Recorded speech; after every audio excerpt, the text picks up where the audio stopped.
पाकिस्तान की e commerce industry बंद होने वाली है। 7.7 बिलियन डॉलर्स की इंडस्ट्री बंद होने वाली है। इस जैसा जोक आपने पूरे साल में नहीं सुना होगा।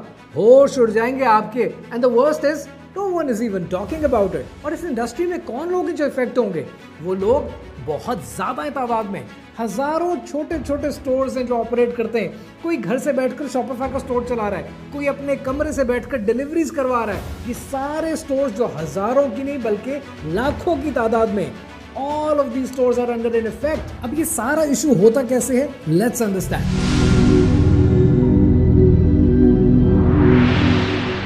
देखिए, इस दुनिया के अंदर बहुत सारे मुल्क हैं। बहुत से मुल्क ट्रेड करते हैं आपस में, एक दूसरे के साथ कारोबार करते हैं ना, लेन देन करते हैं। जापान बहुत अच्छी गाड़ियां बनाता है, तो शायद जापान चावल नहीं बनाता होगा, तो जापान अपनी गाड़ियां देके चावल लेने की कोशिश करता है। पूरी दुनिया में ट्रेड होता है। जितना ये ट्रेड होता है ये वर्ल्ड ट्रेड ऑर्गेनाइजेशन के अंडर होता है, जिसके बहुत से कंट्री सिग्नेटरीज हैं। पाकिस्तान भी उनमें से शामिल है। अब ये जो WTO है, WTO का एक रूल है सारे ममालिक के लिए। वो रूल ये है कि देखो, अगर एक मुल्क दूसरे मुल्क से ट्रेड कर रहा है तो उस मुल्क ने जब भी कोई चीज़ दूसरे मुल्क को बेचनी है तो या तो वो बाय एयर जाएगी चीज़, या बाय रोड जाएगी, या बाय सी जाएगी, जहाँ पर वो पोर्ट से गुजरेगी। जब पोर्ट से गुजरेगी तो ये उस मुल्क का अपना इख्तियार है कि वो कितनी कस्टम ड्यूटी लेना चाहता है, कितना एडवांस टैक्स, कितना सेल्स टैक्स लेना चाहता है। लेकिन ऐसे में WTO ये भी तो सोचता है ना कि बहुत दफ़ा ऐसे होगा कि मैं शायद अमेरिका में बैठा हूँ, आप पाकिस्तान में बैठे हैं, मैं आपको बाहर कोई चीज़ ऐसा पार्सल भेज रहा हूँ, तो ऐसी चीज़ों के ऊपर कस्टम ड्यूटीज़ नहीं लगनी चाहिए। हो सकता है कोई पार्सल हो सकता है कोई डिलीवरी हो सकता है कोई चीज़ एक जगह से दूसरी जगह वैसे ही भेज रहा हो, तो ऐसी चीज़ों को डी मिनिमिस रूल के अंदर डिफाइन किया जाता है। अब ये डी मिनिमिस रूल क्या होता है, इसको समझ लेते हैं। डी मिनिमिस रूल ये कहता है कि अगर एक चीज़, मान लीजिए अमेरिका में आप भेजते हैं बाय एयर कोरियर के ज़रिए, और उसकी वैल्यू, अमेरिका बड़ा मुल्क है ना, $800 से कम है, 2 kg से कम है, तो उसके ऊपर कोई कस्टम ड्यूटी नहीं, कोई एडवांस टैक्स नहीं, कोई सेल्स टैक्स नहीं। हो सकता है किसी ने डिलीवरी की हो तो उसको दे दिया जाता है। इसी तरह पाकिस्तान एक गरीब मुल्क है। हमने इसको क्या डिफाइन किया है कि अगर 5,000 रुपए से नीचे की उसकी वैल्यू है, 2 kg से नीचे की वैल्यू है, तो बेशक भेज दो पाकिस्तानी को, बाहर से बैठकर पाकिस्तानियों को भेज दो। उसके ऊपर कोई एडवांस टैक्स नहीं, कोई सेल्स टैक्स नहीं, कोई ड्यूटीज उसके ऊपर नहीं होगी। अब ये जो डी मिनिमिस का रूल है, इसका लूप होल यूज करते हुए चाइनीज प्लेटफॉर्म्स पूरी दुनिया में अपना सामान बेच रहे हैं। अब जरा इमेजिन करें, आप अमेरिका में रहते हैं, आप अमेरिका में अमेज़ॉन से शॉपिंग करते थे। अमेज़ॉन पे एक चीज़ आपको पसंद आई, वो $25 की थी। आपने टेमू के ऊपर देखी, वो चीज़ $2 की थी। आपने कहा मैं टेमू से मंगवा लेता हूँ, मुझे तो कोई जल्दी नहीं है, तो टेमू से आ जाएगी। जब टेमू का वो सामान चाइना से चला, अमेरिका की पोर्ट पर पहुँचा बाय एयर कोरियर के ज़रिए, तो अमेरिका की पोर्ट ने कहा अरे इसकी तो वैल्यू $2 है, हम तो $800 की बात करते हैं, तो इसको ले जाओ, कोई कस्टम ड्यूटीज़ की ज़रूरत नहीं है। तो ऐसे में लोग अमेज़ॉन छोड़कर क्या करेंगे? लोग टेमू से शॉपिंग करेंगे। और इसे एक लूप होल को यूज़ करते हुए चाइनीज़ प्लेटफॉर्म्स, क्योंकि चाइना में सस्ती मैन्युफैक्चरिंग होती है, चाइनीज़ प्लेटफॉर्म पूरी दुनिया का ई कॉमर्स हड़प सकते हैं, खा सकते हैं। अमेरिका ने क्या किया? अमेरिका ने ये किया कि जो इस वक्त US टैरिफ वॉर चल रही है चाइना के साथ, अमेरिका ने रूल इस्टेब्लिश कर दिया कि अब अगर टेमू से भी कोई चीज़ आएगी, चाहे वो कितने की ही क्यों नहीं है, $100 लगेंगे कस्टम ड्यूटी के। क्यों? क्योंकि इस तरह अगर मैं नहीं करूंगा तो लोग अमेज़ॉन से, eBay से, वॉलमार्ट से, सीयर से ऑनलाइन शॉपिंग ख़त्म कर देंगे। सस्ते के चक्कर में बाहर से चीज़ मंगवाना शुरू कर देंगे। न सिर्फ US के मैन्युफैक्चरर्स इफेक्ट होंगे, US के सेलर्स, US के प्लेटफॉर्म्स इफेक्ट होंगे। तो अमेरिका ने तो अपने आप को सेफ गार्ड कर दिया। अब पाकिस्तान की मुसीबत क्या है, प्रॉब्लम क्या है, इसको ज़रा समझने की कोशिश करें। पाकिस्तान का रूल ये है कि 5,000 रुपये से कम की वैल्यू है, 2 kg से कम की वैल्यू है, तो विदाउट कस्टम ड्यूटीज़ अगर कोरियर से आ रही है, बाय एयर आ रही है, तो ले जाए। अब सोचें, अगर टेमू के ऊपर मौजूद चाइना के मैन्युफैक्चरर्स पाकिस्तान सामान भेजना शुरू कर दें और उनको कोई custom duty, advance tax, sales tax नहीं देना पड़ेगा, तो आप हैं उसके मुकाबले में जो ई कॉमर्स कर रहे हैं पाकिस्तान में, आप जाते हैं चाइना या ऑनलाइन या अलीबाबा के थ्रू, आप सामान जब पाकिस्तान मंगवाते हैं तो आपको तो ये सब कुछ पे करना पड़ता है। दूसरा, आप इन्हीं मैन्युफैक्चरर से खरीद रहे हैं, तो सोचें इस मैन्युफैक्चरर की ये कॉस्ट है और यहाँ वो प्रॉफिट रख के आपको बेचता है।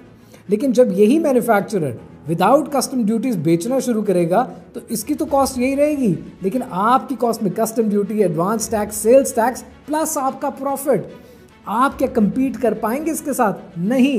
लिहाजा सरकार को क्या चाहिए था? सरकार को ये चाहिए था कि चाइना के साथ तो वैसे ही हमारा ट्रेड डेफिसिट बहुत ज़्यादा है। चाइना के साथ ट्रेड डेफिसिट का ये हाल है कि चाइना से हम 9.5 बिलियन डॉलर्स का सामान हर साल इंपोर्ट करते हैं, 1.5 बिलियन डॉलर्स का एक्सपोर्ट करते हैं, 8 अरब डॉलर का डेफिसिट है हमारा, जिसके अंदर ये सब कुछ शामिल नहीं है जो कोरियर के थ्रू, डी मिनिमिस रूल के थ्रू हो रहा है। And that is alarming. और इसका कसूरवार मैं किसको ठहराता हूँ? ज़ाती तौर पर मैं शायद सरकार को, शायद PMLN को, शायद पीपल्स पार्टी को, शायद PTI को इसका कसूरवार नहीं ठहराता। इसका असल कसूरवार है वो ब्यूरोक्रेसी, वो अफसरशाही जिनका काम था पॉलिसीज बनाना, जिनकी नज़र होनी चाहिए थी कि दुनिया में क्या हो रहा है, हमारा ट्रेडर मारा जाएगा, हमारा होलसेलर मारा जाएगा, हमारा ई-कॉमर्स का प्लेयर मारा जाएगा। They were not bothered enough to look into it. उन्होंने देखा तक नहीं, उनको पता तक नहीं है। ये है इनकी जहालत का हाल। ये जो नौकरी करते हैं ना कुर्सी पे बैठकर अफसरशाही, 32 डिग्री में जब 16 डिग्री के इनके AC चल रहे होंगे तो इनको खाक समझ में आएगी कि एक कमरे में पंखे के नीचे बैठकर ई-कॉमर्स करने वाले का हाल क्या होता है। They do not understand this. इसीलिए इनका जागना बहुत ज़रूरी है। अब बात करते हैं इसके सोल्यूशन की। देखो अब आगे होने क्या हुआ। अगर तो सरकार ने होश के नाखून ले लिए, ये जाग गए तो बहुत अच्छी बात है। टेमू का हाथ रोकने की ज़रूरत है, अली एक्सप्रेस का हाथ रोकने की ज़रूरत है, वरना आपके प्लेटफॉर्म जुड़ जाएंगे, आपके ट्रेडर्स सड़क पे आ जाएंगे। जो ई-कॉमर्स में वो अय्याशी कर रहे थे ना, जो सुकून मना रहे थे कि 4 पैसे कमा रहे थे इज्जत के, वो कमाने बंद हो जाएंगे। और साथ आपकी कोरियर कंपनीज को भी इफेक्ट पड़ेगा, क्योंकि Temu end to end delivery कर रहा है। ये बड़ा लंबा पॉइंट है, will discuss it later, but आपकी कोरियर कंपनीज वाइप आउट हो जाएंगी और हर कोरियर कंपनीज के पास 500 डिलीवरी बॉयज हैं। तो इमेजिन करें मैग्नीट्यूड कहां जाता है। सोल्यूशन क्या? सोल्यूशन दोस्तों ये है कि नंबर 1, अब आप ये चीज़ जहन में रखें कि अब ये मॉम एंड पॉप स्टोर नहीं चलेंगे। जब चाइना अमेरिका से जो डसा हुआ है इस वक्त ट्रेड वॉर में, अपनी डंपिंग आपके मुल्क में करने की कोशिश करेगा, तो उसके पास तो जेब भी बहुत बड़ी है और उसके पास रिसोर्सेज भी बहुत ज़्यादा हैं और उसको कस्टम ड्यूटीज़ भी पे नहीं कर रही। अगर सरकार नहीं जागी तो ये चीज़ जहन में बना लीजिएगा कि आपको कंपटीशन बड़ा सख्त मिलने वाला है। एक परफेक्ट कंपटीशन की एनवायरनमेंट में आप जा रहे होंगे।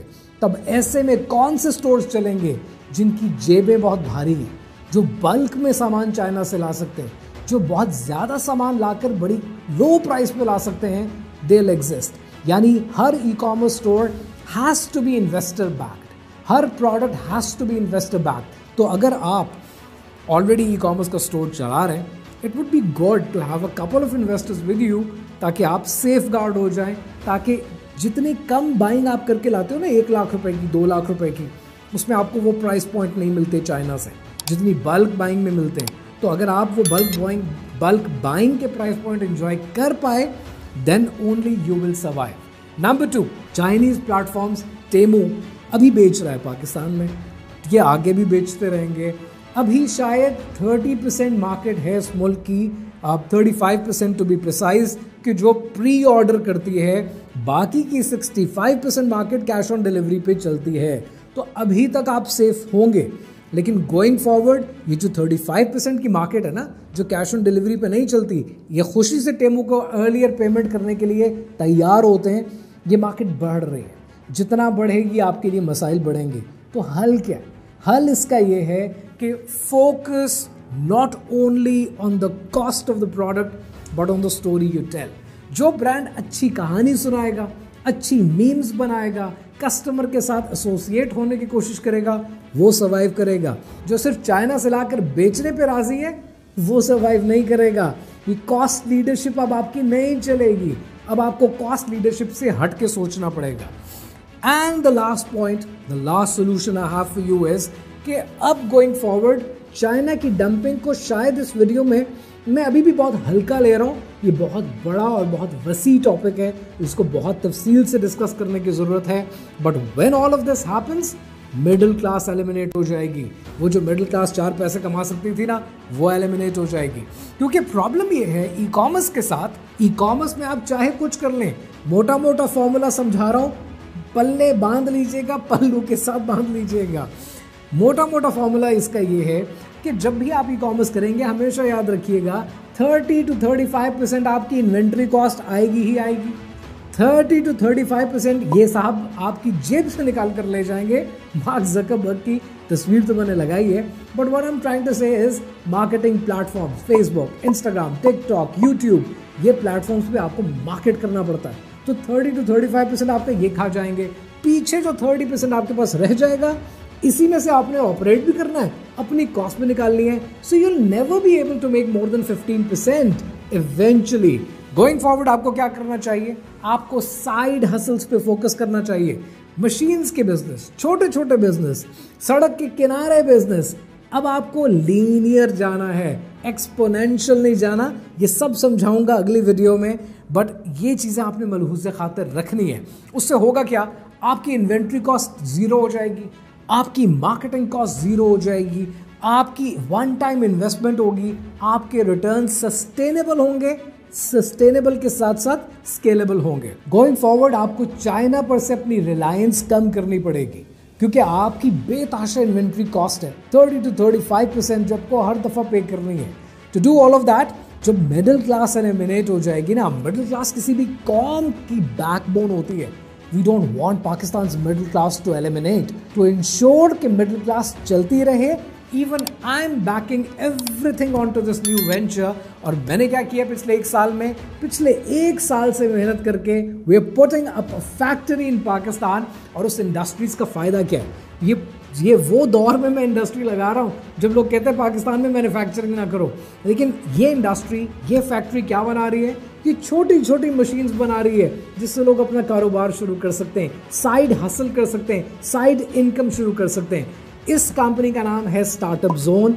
और स्टार्टअप जोन से आप कैसे मुस्तफीद हो सकते हैं, कुछ पूछना उसके हवाले से तो फेसबुक पर, इंस्टाग्राम पर डीएम कर दीजिएगा, टीम से बात कर लीजिएगा, स्टार्टअप जोन के पेज को विजिट कर लीजिएगा, स्टार्टअप जोन की टीम से बात कर लीजिएगा।